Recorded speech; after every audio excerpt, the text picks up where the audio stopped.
Hello, this is Review Rant, and this is the start of a series that I plan on continuing for as long as possible, so long as I grow and support on YouTube.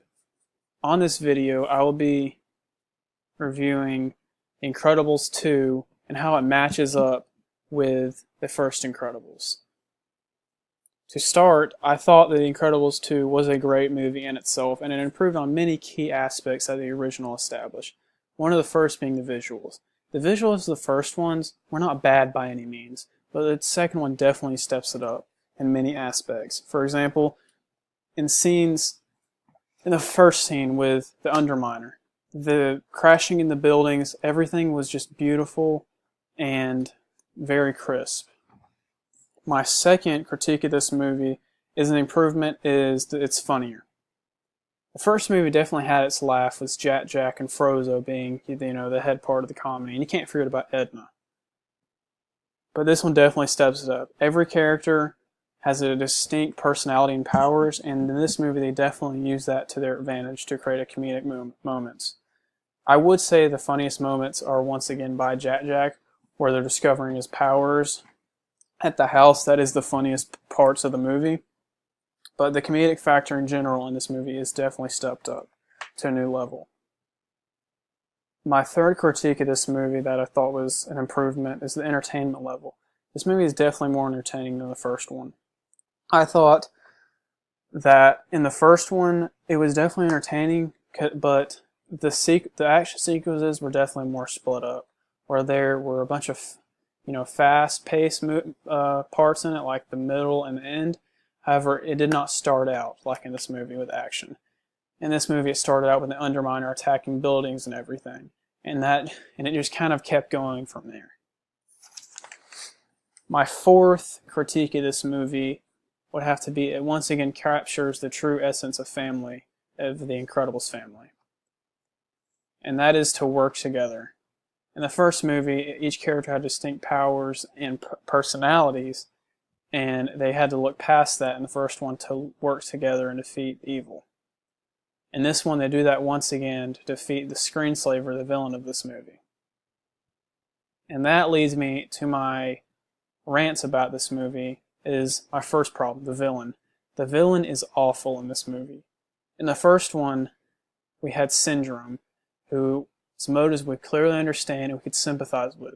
Being neglected by your hero is definitely something I would care for. Whereas in this one, we get a little bit of backstory, but it's just very vague, and it does not make me care when I saw this. My second problem is the amount of time we get with Elastigirl. Now, this is something that did in the first one, you could say, and I can understand where people are coming from. Around 30 to 40% of the movie was dedicated to just Mr. Incredible, whereas in this movie, Incredibles 2, almost the entire movie is dedicated just to Elastigirl. Like, the entire plot is dedicated just to her. And let's remember, this is an Incredibles movie. This is about the entire family, and it's all dedicated to Elastigirl. This is a very big problem I had with it. And it's almost to the point where they might as well not even call it The Incredibles, because we don't get that much screen time with Mr. Incredible and the kids, and the only time we get them is when they're at the house. And that's, every time it did that, it kind of just toned me out of the movie. Where compared to the Elastigirl scene, which were way more interesting. My next little problem with this movie, and this is my final problem, is that there are many moments where it felt forced. Like, as we saw in the trailers, you see all these superheroes, they introduce them later in the movie with Elastigirl, but they do it in a way that's so forced. Like, they don't really carry an emotional weight. They don't have any, distinct personalities besides this one named Void. She was the best one out of all of them. But I just didn't care for any of them.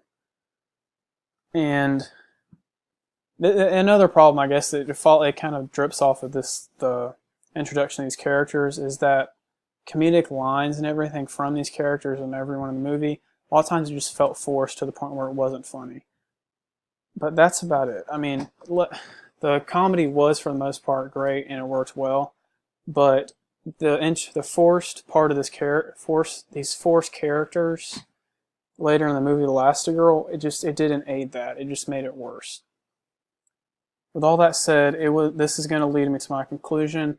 I do still hold my opinion that it is a great movie and it is a worthy sequel to the first one. It could have been better. That's all I got to say. It could have been better. But it was a great movie. I would recommend you go see this movie. It's a solid 8 out of 10. And I just want y'all to know this is my first video, and please do not write down in the comments section, you know, cuss me out or anything like that, because this is my first video and I'm trying to start something new, and I hope you enjoyed it. Review Rant out.